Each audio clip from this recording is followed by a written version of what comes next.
하나님께서 오늘 저에게 주신 말씀 골로새 1장 26절 27절 말씀인데요. 찾아서 함께 읽어보겠습니다.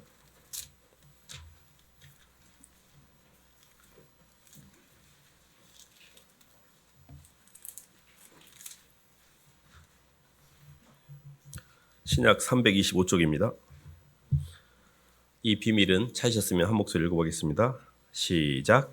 이 비밀은 만세와 만대로부터 감추어졌던 것인데 이제는 그의 성도들에게 나타났고 하나님이 그들로 하여금 이 비밀의 영광이 이방인 가운데 얼마나 풍성한지를 알게 하려 하심이라. 이 비밀은 너희 안에 계신 그리스도시니 곧 영광의 소망이니라. 아멘. 박수로 하나님께 영광 돌리겠습니다. 구원의 비밀인 그리스도라는 말씀 제목인데요. 오늘 말씀을 잘 들으면 우리도 비밀을 갖게 됩니다. 그리고 이 비밀이 얼마나 가치 있는지를 또 알게 될 거고요. 사실 이 비밀이라는 단어는 굉장히 성경에 많이 나옵니다. 이 비밀이라는 단어는 개념적으로 보면 모든 사람이 아는 건 비밀이 아니죠. 소수만 아는 것이고 그 비밀이라는 의미 속에는 가치가 포함되어 있다 이런 뜻이 있습니다. 가치. 음식점에서 음식을 하는데 그 음식을 잘 만드는 비밀을 가진 사람이 있어요. 근데 그 비밀이 모든 사람이 알면은 비밀이 아니잖아요. 근데 음식점이 잘 되는 이유는 그 가치가 있기 때문에 그렇습니다. 비밀이 있기 때문에. 코카콜라 레시피를 단 두 사람밖에 모른다는 말이 있습니다. 지금까지도. 그거를 만약에 다 안다 그러면 복제를 했겠죠. 그래서 그 가치가 떨어졌겠죠. 하늘나라를 가는 걸 모두가 다 알면 비밀이 아닙니다. 근데 하늘나라 가는 것은 비밀이라고 이야기하고 있거든요. 그 말은 극소수만 안다는 뜻입니다. 모두가 다 교회를 다니고 예배를 드리고 신앙생활 하는데 정말 천국에 들어간 사람은 성경은 소수라고 이야기합니다. 왜 그럴까? 그 비밀이기 때문에 그렇습니다. 그래서 오늘은 그 비밀의 핵심이 뭔가 이런 부분을 좀 나누길 원하는데요. 성경에서 이제 영적인 비밀의 핵심, 영적인 세계를 푸는 열쇠, 그 키는 예수님이라고 이야기하고 있습니다. 이 비밀은 너희 속에 계신 그리스도시니 영광의 소망이라고 그랬잖아요. 똑같이 교회를 다니면서 영적으로 그 비밀을 풀어내는 사람이 있습니다. 가령 굉장히 이렇게 인과율이 저주에 묶여 있었는데 그 인과율이 저주를 풀어요. 그리고 나라는 자아라는 시간과 공간에 묶여서 나 때문에 힘들었는데 또 그걸 풀어낸 사람이 있습니다. 그리고 계속해서 이렇게 수고하고 무거운 짐을 지고 살고 과거에 묶여 있고 내 인생에 왜 이렇게 무겁고 힘든지 걱정 근심이 떠날 날이 없는데 그걸 또 푸는 사람이 있어요. 근데 반대로 못 푸는 사람도 있습니다. 교회를 다니지만 여전히 못 푸는 거죠. 이 푸는 원리를 조금 이렇게 말씀을 드리면 예수님을 따라가셔야 됩니다. 예수님은 첫 번째 예수님이 풀었던 원리를 따라가야만 우리 이 문제를 풀거든요. 근데 예수님은 어떻게 푸셨는가를 보면 요한복음 16장 한번 봐볼까요?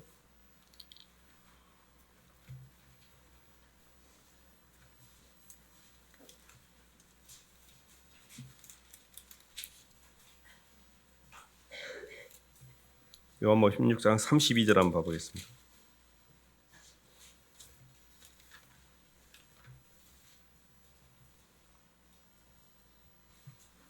보라 너희가 33절까지 읽어보겠습니다. 시작.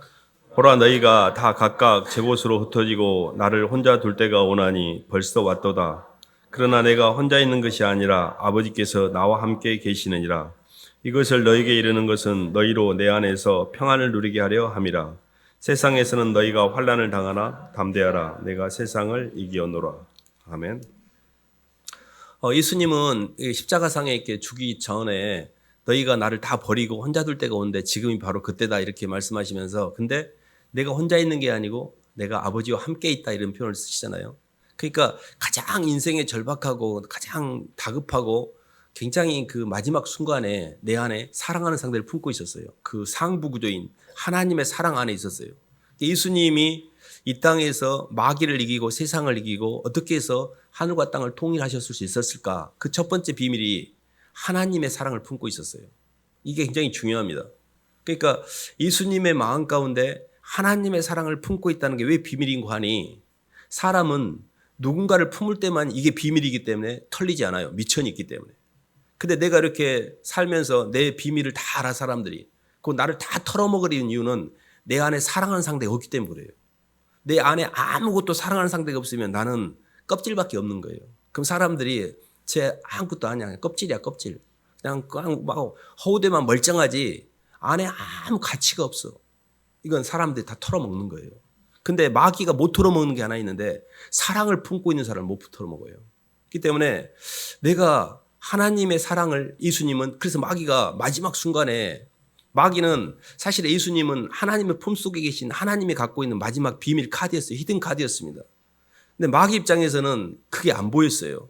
그러니까 하나님의 말랑말랑해 보이고 나도 하나님처럼 높아질 수 있다고 생각해서 이렇게 스스로 떠나서 자기 위치를 떠나서 마귀가 된 거잖아요. 근데 하나님의 아들이 이 땅에 왔을 때도 걔를 없애버리면 될 줄 알았어. 그럼 내가 이기니까. 그러면 끝나는 거잖아요. 근데 스스로 아들이 아버지를 품고 그렇게 죽어버릴 줄 몰랐어요, 마귀는. 그러니까 가장 큰 비밀이 뭐냐면 사랑하는 상대를 품는 거예요. 근데 그게 윗구조인 상부구조를 통해서 나를 품는 것은 어떤 의미가 있냐면 내 모든 걸 지켜주세요. 상부구조는 내가 이 땅에서 움직였던 모든 행동을 모든 그 억울함과 분함과 휘둘림을 그분이 다 정산해 주는 분이에요. 상부구조는. 그렇기 때문에 내가 억울하지 않을 수 있어요. 이 땅에서 내가 아무리 이렇게 핍박을 받고 막 사람들한테 휘둘리고 그래도 그걸 다 알아주는 분이 있어야 돼요. 그게 바로 우리 편에서 보면 내 상부구조는 예수님이에요. 그러니까 내가 이 땅에 살면서 사람들이 다 알아버려. 내 삶에 대해서.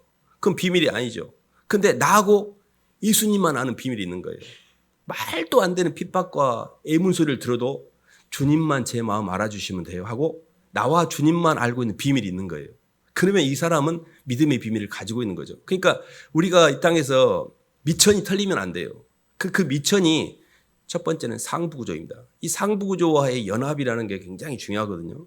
그래서 주님은 삶의 마지막 순간에도 예수님을 품고 하나님을 품고 있었기 때문에 자신의 인생에서 이 가고 있는 길에 대해서 전혀 휘둘리지 않으셨거든요. 한 말씀만 더 봐볼까요? 요한복음 13장 1절입니다. 앞쪽으로 조금만 넘어가면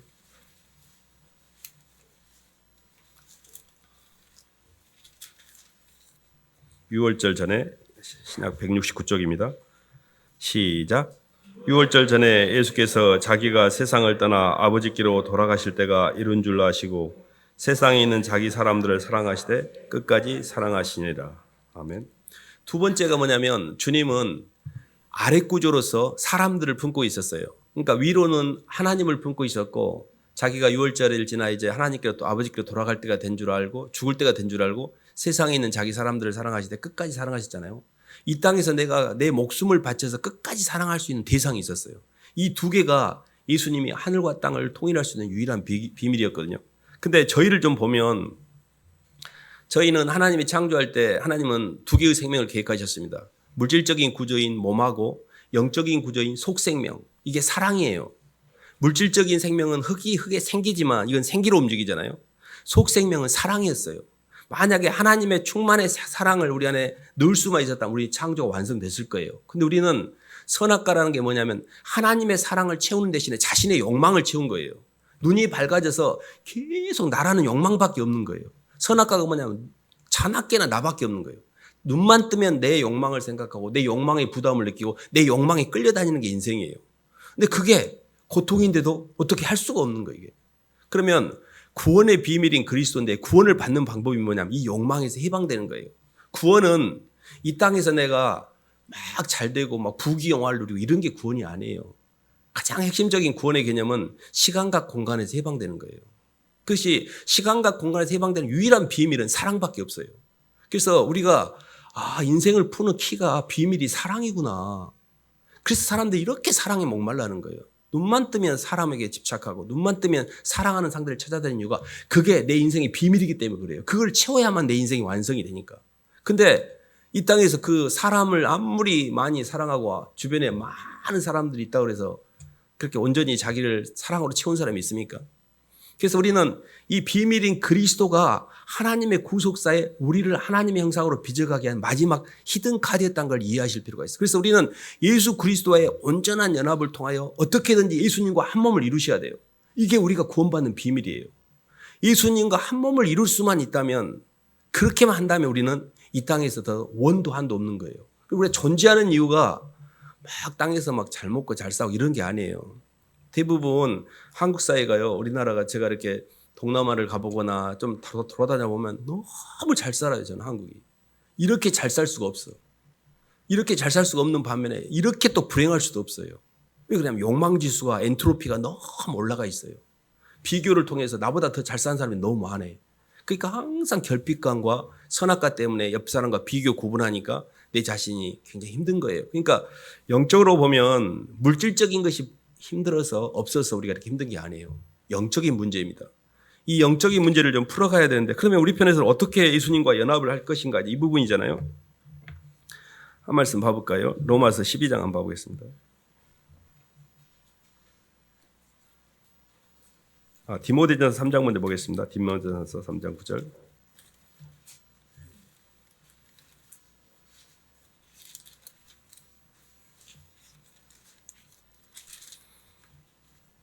구절 말씀입니다.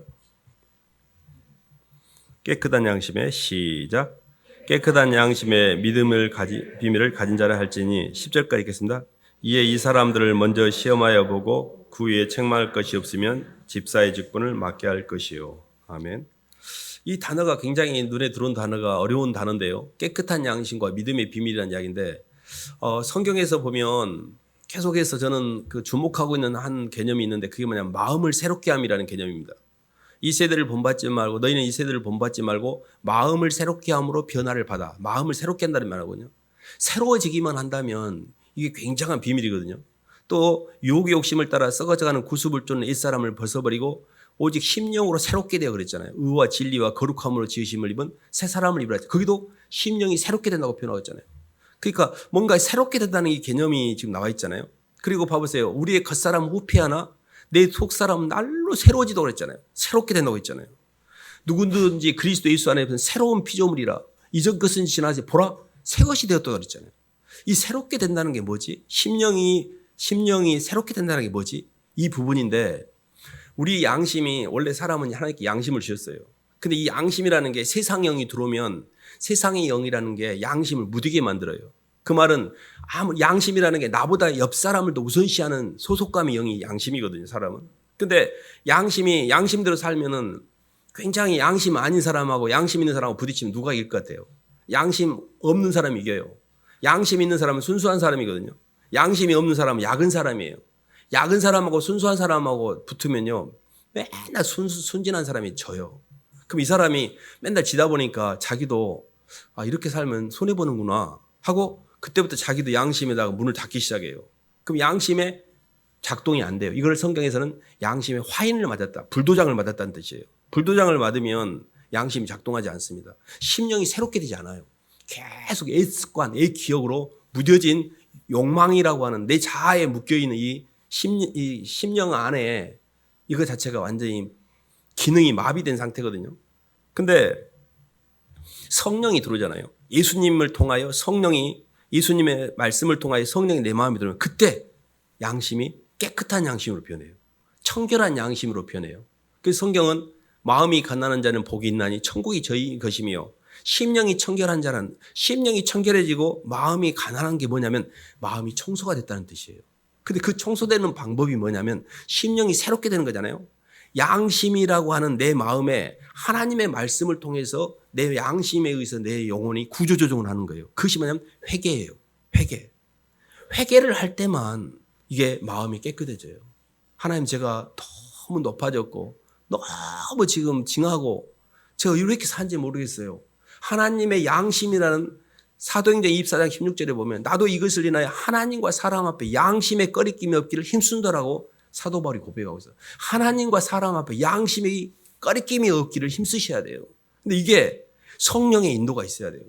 내 안에 마귀가 인도를 하면 에이씨 나 몰라 다 그렇게 사는데 뭐 나만 그러가니 하면서 애써 자기도 알면서 문대고 살아요. 그냥 뭉개고 살아. 그냥 계속 성령의 음성을 뭉개고 계속 내 욕망의 문제를 해결하게 살아요. 바깥으로. 첫 번째가 청결한 양심으로 우리의 마음이 바뀌셔야 됩니다. 그 청결한 양심으로 바뀌는 과정은 이런 건데요. 사실 회개라는 것 자체가 우리가 지금 이렇게 회개라는 것 자체를 내가 회개하겠다 이렇게 마음을 먹은다고 회개가 되지 않습니다.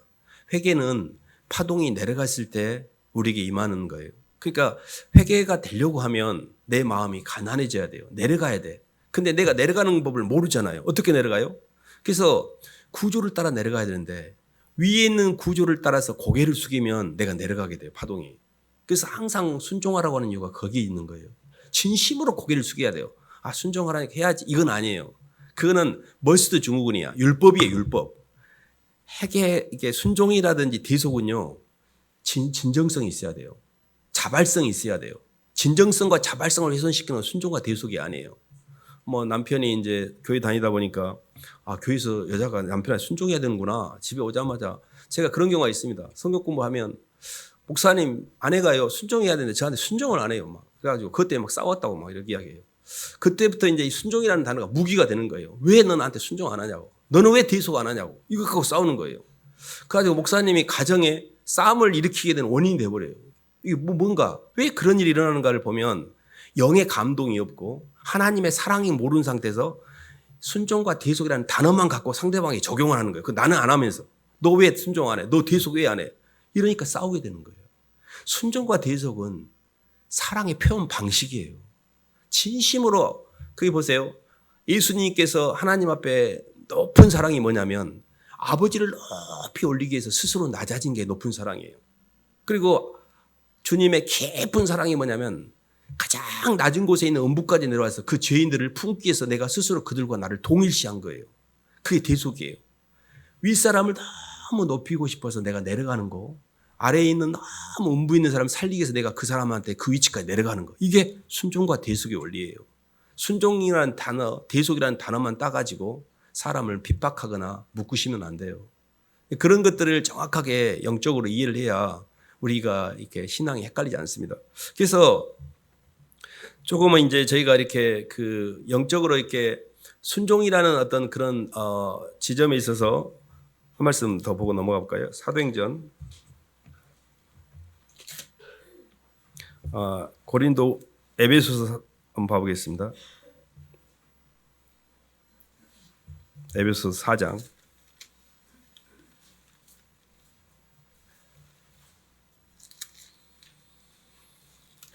16절 17절 에베소서 4장 22절 24절이네.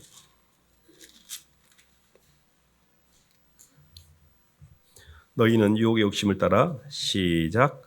너희는 유혹의 욕심을 따라 썩어져가는 구습을 따르는 옛사람을 벗어버리고 오직 너희의 심령이 새롭게 되어 하나님을 따라 의와 진리의 거룩함으로 지으신 받은 새 사람을 입으라. 아멘. 이렇듯이 이렇게 심령이 새롭게 되는 방법에 대해서 제가 지금 말씀을 드리고 있는데요. 첫 번째가 하나님의 사랑과 하나님의 말씀을 통해서 내 파동이 이렇게 내려가게 되면 그때 심령이 새롭게 돼요. 그러니까 진심으로 내가 고개를 숙이고 순종하게 될 때 그때 내 마음이 청소가 돼요. 그때 어떤 마음이 어떻게 청소가 되냐면 교만하고 너무 높아졌던 마음이 쭉 내려가니까 회개가 그때 일어나요. 회개가. 파동이 내려가야 회개가 돼요. 그래서 내 마음이 주님 제가 너무 지금 뭔지 끓은지 모르고 이렇게 높아졌어요. 죄송해요 하고 내려가니까 편안해질 때 그때 성령이 역사하는 거예요. 그러니까 이게 비밀이에요. 내려갈 때만이 그러니까 순종할 때만이 하나님의 영이 내게 들어오니까. 또 하나는 어떤 분이 그러더라고요. 항상 이렇게 자기가 유명한 연예인이어서 비행기 타고 막 촬영하고 다니고 맨날 이렇게 살다가 선교지에 가가지고 그 사람들 도와주기 위해서 갔는데 선교지에 굉장히 그 헐벗고 굶주린 어떤 아이들을 이렇게 품는 순간에 그때 성령의 역사한 걸 느꼈다 뭐 이런 표현이 있었습니다. 그게 뭐냐면 가장 낮은 곳에 있는 사람과 나를 동일시할 때 그때 성령의 역사예요. 이게 비밀이에요. 그러니까 내가 계속해서 내 범위 밖으로 나를 던지셔야 돼요. 나보다 더 부족하고 나보다 더 모자란 사람들을 도와주는 그게 그냥 행위적 개념이 아니라 내 삶에서 자꾸 높은 데를 지향하니까 힘든 거 인생이. 계속 낮은 데로 임하셔야 돼요. 우리가 낮은 데로 임할 때 그때 성령 역사하세요. 낮은 데로 임해야 되는데 너무 높아 우리가. 자꾸 24평에서 32평으로 가려고 그러고 막 1500cc에서 2000cc 가려고 그러고 과장해서 부장 되려고 그러고 다 올라가는 사람 올라가잖아요. 내려가는 사람이 없잖아요. 이 땅에 헐벗고 굶주리고 나보다 더 콩이 두 쪽이 있으면 한쪽을 받을 수 있는 상대를 찾아야 되는데 그 성령이 우리 속에 들어와서 마음이 새롭게 되는 방법은 내려가는 것밖에 없어요. 내려가는 거. 근데 그 내려가는 방법이 구조를 따라 움직이는 거죠. 구조를 따라.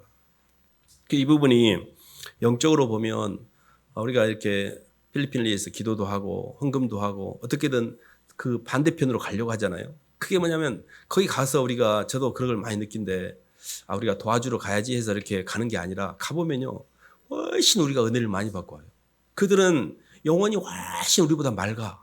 우리는 너무 타락해가지고 말씀을 들어도 감이 없고 정말 이렇게 막 땅을 치면서 회개를 하고 통곡을 해야 되는데도 아무 감각 없는 자가 돼 있어요. 근데 그들은 그렇게 가난하고 그렇게 없는데도 막 뭐를 만들어 갖고 주려고 그러고 그 순수하기가 우리는 비교가 안 돼요.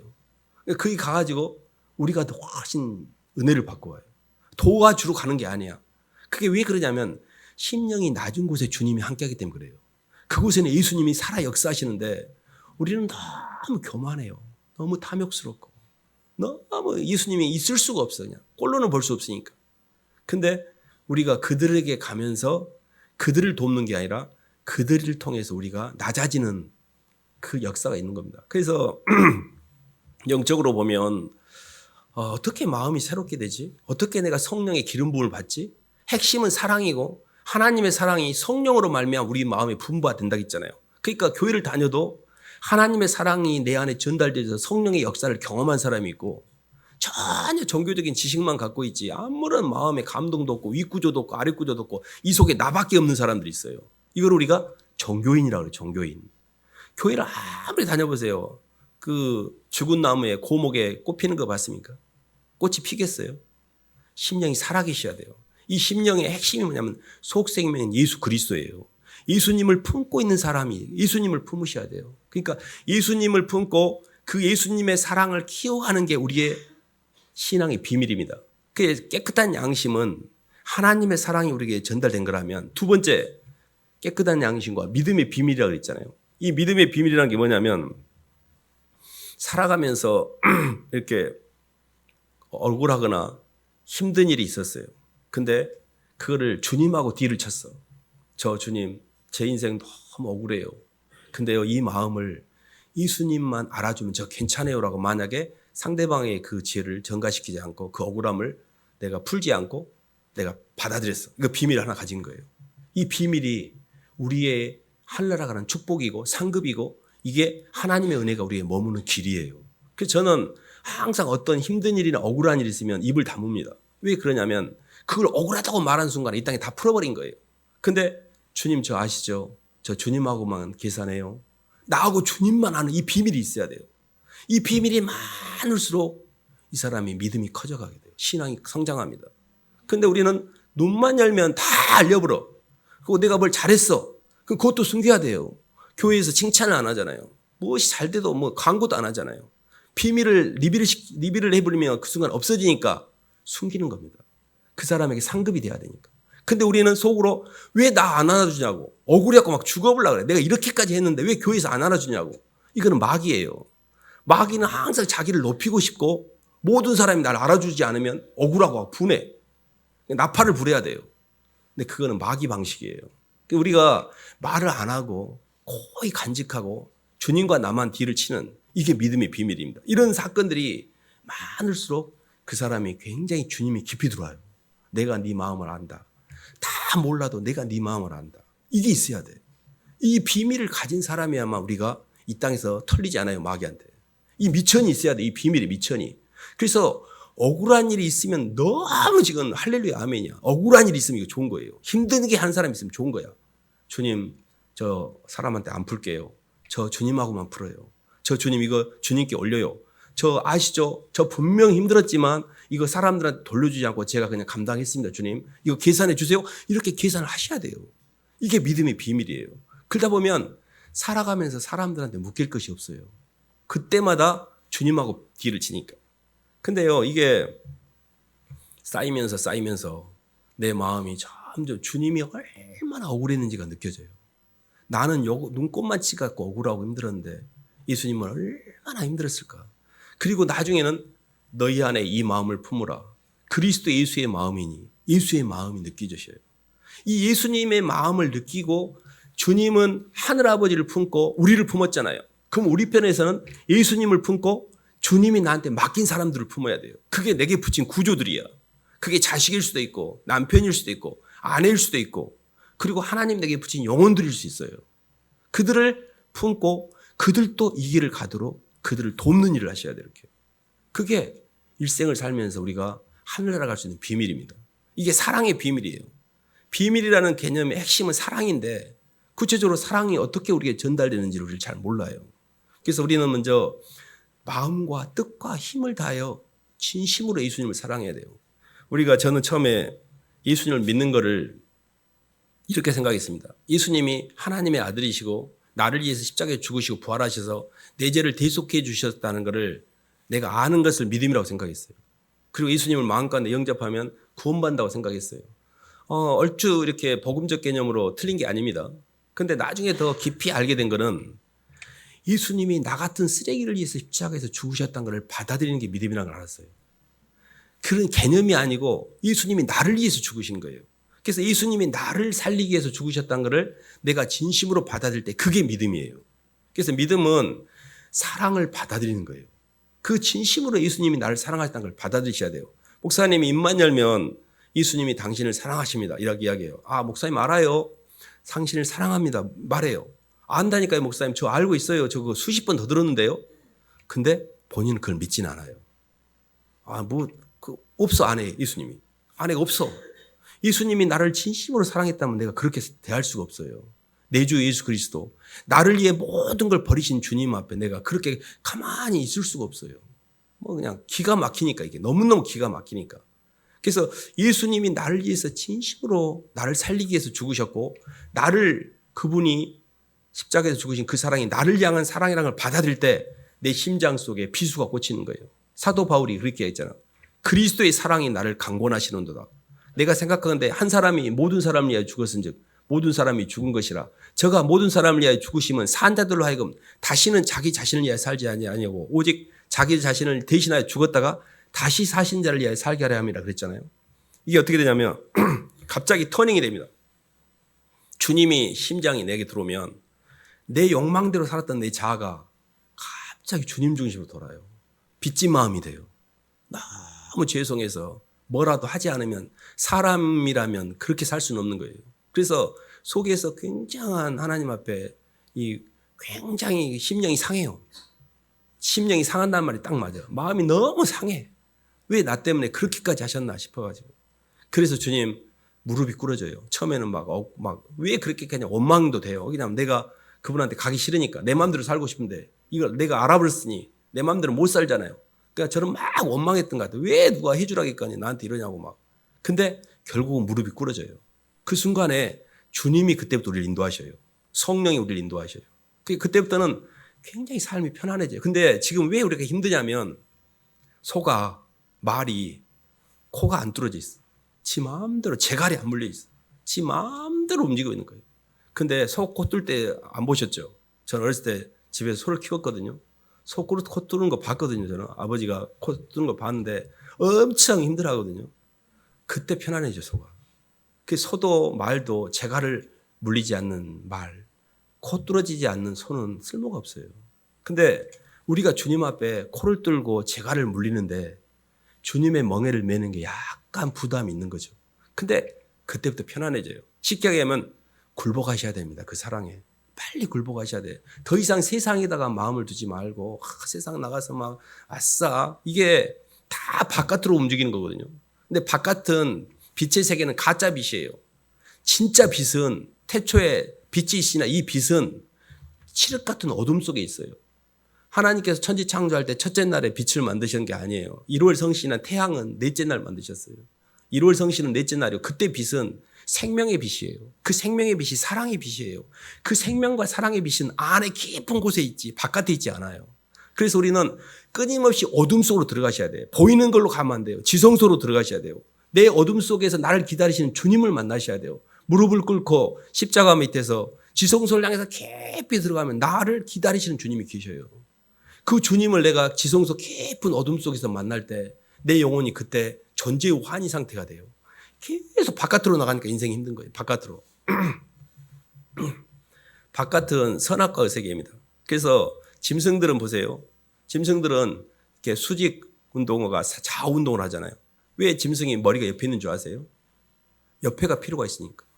짐승이 옆으로 기잖아요. 원숭이는 가끔 쓰기도 하지만 항상 옆으로 기잖아요. 옆에가 있어요. 그럼 식물은 왜 밑으로 가나요? 뿌리가. 지가 필요한 게 밑에 있잖아요. 근데 사람은 왜 머리가 위로 있나요? 우리 필요한 게 위에 있기 때문에 그래요. 그게 하나님의 사랑과 연합을 통해서 하늘로부터는 생명의 빛을 받아들이셔야 돼요.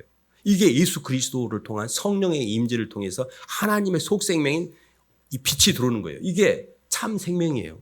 이 참 생명이 속생명이 우리에게 들어와야 창조 완성이 되는 겁니다. 겉생명은 받았어요. 이 속생명이 없기 때문에 이렇게 힘든 건데 그 속생명을 하나님께서 예수님 안에 넣어놓으셨어요. 그래서 신성의 모든 충만이 예수님이라는 육체 안에 거하시고 우리도 그 육체 안에서 충만하게 됐다고 했잖아요. 이 비밀이 예수님을 사랑하게 될 때 우리도 그 같이 주님처럼 충만하게 되는 거예요. 요한일서 한 말씀 봐볼까요?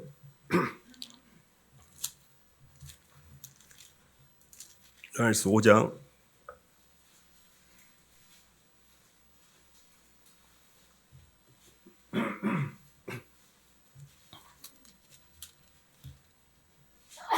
11절도 13절까지 읽어보겠습니다. 또 증거는 이것이니 요한일서 5장 11, 13절입니다. 시작. 하나님이 우리에게 영생을 주신 것과 이 생명이 그의 아들 안에 있는 그것이니라. 아들이 있는 자에게는 생명이 있고 하나님의 아들이 없는 자에게는 생명이 없느니라. 내가 하나님의 아들의 이름을 믿는 너에게 이것을 쓰는 것은 너희로 하여금 너희에게 영생이 있음을 알게 하려 함이라. 아멘. 사도 요한 굉장히 그 하나님의 사랑하신 가 있던 사도 요한이 요한일서를 쓴 이유가 내가 이것을 너희에게 쓴 것은 너희로 하여금 너희에게 영생이 있음을 알게 하려 함이라고 했잖아요. 영원한 생명이라는 세계가 있습니다. 우리가 영생이 있다는 증거가 뭐냐면 사람이 어둠을 이렇게 인식하는 것은 빛을 인식하는 것은 어둠이 있기 때문에 어둠을 알기 때문에 인식하거든요. 배고픔을 아는 것은 배부름을 아는 거거든요. 배부른다는 것은 배고픔의 의미를 아는 겁니다. 한 사람의 사고와 감각은 상대적이어서 반대편을 인식하길 때 그 반대편이 존재하기 때문에 그걸 인식하는 거거든요. 짐승들은 죽음을 인식하지 못하기 때문에 영원한 것도 없어요. 그들은 죽음을 의식하지 못하잖아요. 근데 우리는 죽음을 의식하잖아요. 그래서 죽음을 의식한다가 영원한 세계가 있다는 말이에요. 그래서 전도서에 보면 영원을 사모하는 마음을 줬다고 했어요. 사람에게. 우리는 시간과 공간의 제약을 갖고 있는 존재로서 부분성과 유한성으로 살고 있는데 영원성과 충만성을 추구하고 있고 죽음을 의식하는 것만큼 영원한 세계가 있기 때문에 죽음을 의식하는 거예요. 사람들은 야 사후세계 믿냐? 뭐 그런 게 어디 있대 나는 안 믿어. 이렇게 하면 끝인 것 같죠. 그러지 않아요. 진짜가 영원한 세계예요. 근데 이 영생을 하나님께서 이 생명을 그의 아들 안에 뒀다고 그랬어요. 그래서 아들이 있는 자에게는 생명이 있고 아들이 없는 자에게는 생명이 없다고 했어요. 하나님의 아들이 없는 자에게는. 그러니까 우리 속에 예수님이 온전히 내 삶의 주님으로서 상부구조로서 주님을 내가 사랑하게 될 때 그때 주님을 품는 거예요. 그냥 예수님을 아는 게 아니에요. 예수님을 아는 건 어느 정도냐면 하나님이 한 분인 줄 아느냐. 잘하였도다. 그러나 그것은 마귀들도 그렇게 한다. 이렇게 했고요. 마귀들이 예수님이 올 때 하나님의 아들인 걸 금방 알아봐요. 그래서 나 좀 쫓아내지 말라고 바로 가서 인사를 드립니다. 마귀들이.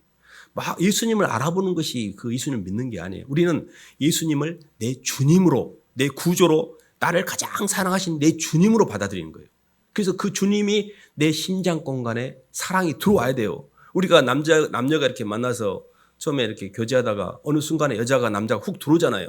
그때 상이 들어왔다 그러잖아요. 그래서 뭐라 그래요? 사랑하는 사람에게 너 내 안에 너 있다 뭐 이렇게 얘기하잖아요. 이 안에 있다고. 너 내 안에 너 있다 그러잖아요. 내 안에 너 있다는 게 품고 있는 거잖아요. 품고 있는 거. 그러니까 예수님도 똑같아요. 저는 예수님이 제 안에 이렇게 들어왔을 때 그걸 느꼈습니다. 어떻게 하냐면 그분이 계속 생각이 나요. 주님이 나를 위해 십자가에 죽으신 그 은혜가 이 영혼을 떠나지 않아요. 주님은 한 번 들어오면 절대 나가지 않으십니다. 그러니까 주님을 품으셔야 돼요. 주님을 품는 것이 우리가 천국 가는 비밀이고 구원받는 비밀이에요. 그냥 개념적으로 주님을 아는 거 말고 about Jesus 말고 진심으로 예수님을 품으셔야 돼요. 예수님이 나를 사랑하셨구나. 내가 이 땅에서 가장 영순위에 1순위다. 영순위는 예수님이에요. 자식, 남편, 사람 같은 것들이 내 인생의 영순위가 될 수가 없어요. 예수님만이 유일하게 내 인생의 영순위예요. 그래서 예수님보다 더 높은 존재가 없으셔야 돼요. 주님이 유일하게 제 인생의 영순위이십니다. 저는 다 버려도 주님은 제가 절대 버릴 수 없습니다. 이렇게 되셔야 돼요. 그게 구원을 받는 비밀입니다. 그리고 그 주님의 사랑이 계속 내게 들어오면서 성령의 인도를 따라 하나님께서 이 땅에서 우리에게 남은 동안에 영혼들을 살리는 일을 시키실 거예요. 그것이 천국 가기 위한 과정이 아니고 하나님의 충만을 이미 경험한 성도가 이 땅에서 하나님 우리에게 맡겨주신 소명이에요. 그래서 우리가 영혼들을 도와서 천국 가는 게 아니고 이미 우리는 천국에 가 있어요. 예수님을 품으면. 근데 그 천국의 충만을 가진 우리 피조물이 그 사랑을 표현하는 거예요. 내가 주님께 거저 받았으니 제가 주님의 사랑에 빚진 자니까 그 빚을 갚는 동안에 빚을 제 생애 동안에 빚 갚는 마음으로 영혼들 위해서 삽니다라고 이렇게 움직이는 거예요. 그래서 영혼들 위해서 사는 것은 하나님의 사랑이 내게 충만한 걸 외적으로 표현하는 거지 강박과 자책이 아니에요. 막 전도해라, 막 복음 전해라, 사람을 살아라 이게 아니에요. 너무 주님 사랑에 대해서 내가 너무너무 죄송해서 저절로 되는 거예요, 그냥. 그 저절로 되기 때문에 전도하라 막 뭐라고 막 교회에서 제가 말씀 안 드리잖아요. 주님을 사랑할 때까지 기다리잖아요. 주님을 전심으로 만날 때까지 기다리고 그게 중요하니까. 그러면 때가 되면 복음을 전하지 말하게 돼요. 예수님 믿고 내가 편안해지고 좋아지면요. 막 이야기해요. 본인이 이야기해. 저절로 이야기해요. 이게 사람을 이사는 거예요. 그래서 정리하면 오늘 이렇게 하나님의 비밀인 그리스도, 나는 하나님의 비밀인 그리스도를 품고 있고 그 비밀을 깨달았는가? 일단 첫 번째가 이 구속사의 경륜 가운데 하나님 우리를 구속하고 하나님의 형상으로 빚어가는 과정에 예수님이라는 히든카드를 통해서 우리를 구원코자 했구나. 이렇게까지 알면 조금 개념적으로 안 겁니다. 근데 그게 예수님을 알았다고 해도 그럼 어떻게 해서 우리가 예수님과 만나는 거야? 이 지점은 잘 몰라요. 근데 예수 그리스도의 바깥에서 움직이는 십자가의 상에서 움직였던 그 움직임과 2000년 전에서 그렇게 와셔서 해주셨던 그 모든 행동이 나를 향하는 움직임일 거라고 받아들이는 순간에 그분과 나의 만남, 인격적 만남이 그때 이루어져요.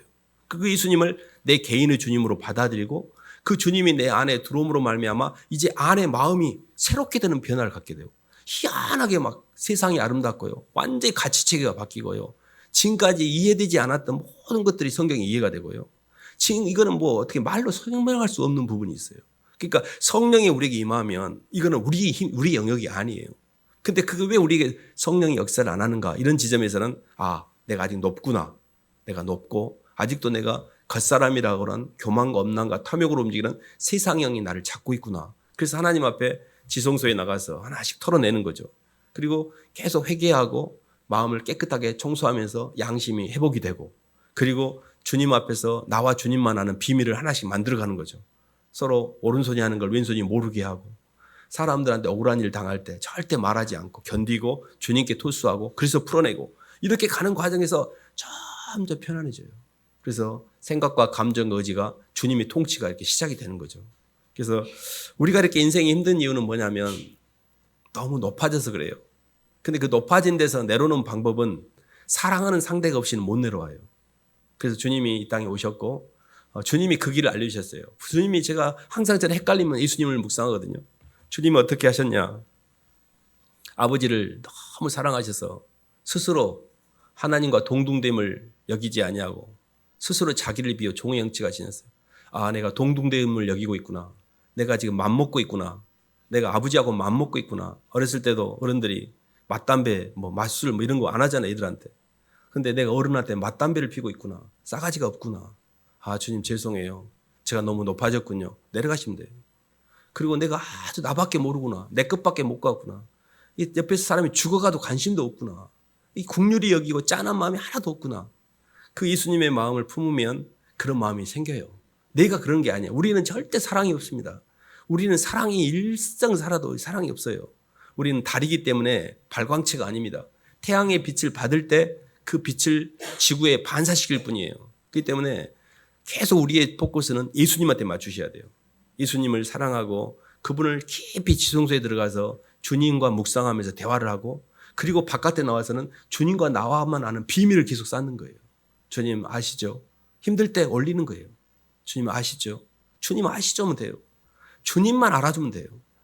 근데 주님 알아주는 건 관심이 없고 사람들이 알아주는 것을 관심 갖는 건 마귀예요. 내가 사람에게 인정받지 못해서 억울하면 마귀예요. 그거 회개하셔야 돼요. 아직도 내가 사람의 영으로 살고 있구나. 주님 알아주시면 괜찮아요. 그래서 그것이 정산이 되면 성령 역사하는 겁니다. 그래서 그 길을 잘 가시기를 주님의 이름으로 축원합니다. 하나님 아버지 감사를 드립니다. 하나님 저희를 구원코자 하늘과 땅의 경계를 넘어오신 예수님을 통하여 저희를 이렇게 만나주시고 또 저희를 구원코자 하셨는데 그 하나님의 비밀인 그리스도가 어떻게 저희 속에 들어와서 저희를 이 땅에서 구원코자 하는지 많은 시간 교회를 다녔지만 이해를 못할 때가 많았습니다. 그것은 주님의 사랑을 깊이 받아들이고 그 주님이 나를 사랑하셨다는 것을 내 개인적으로 받아들일 때 저희 속에 주님이 들어오게 되고 그 사랑이 역사하여 성령이 역사하게 되고 그로 인하여 저희도 주님처럼 영혼들을 위해서 살 수 있는 길이 열린다는 것을 알려주셔서 감사합니다. 주님 이 길을 잘 걸어갈 수 있도록 인도하여 주시옵소서. 예수님 이름으로 기도드립니다.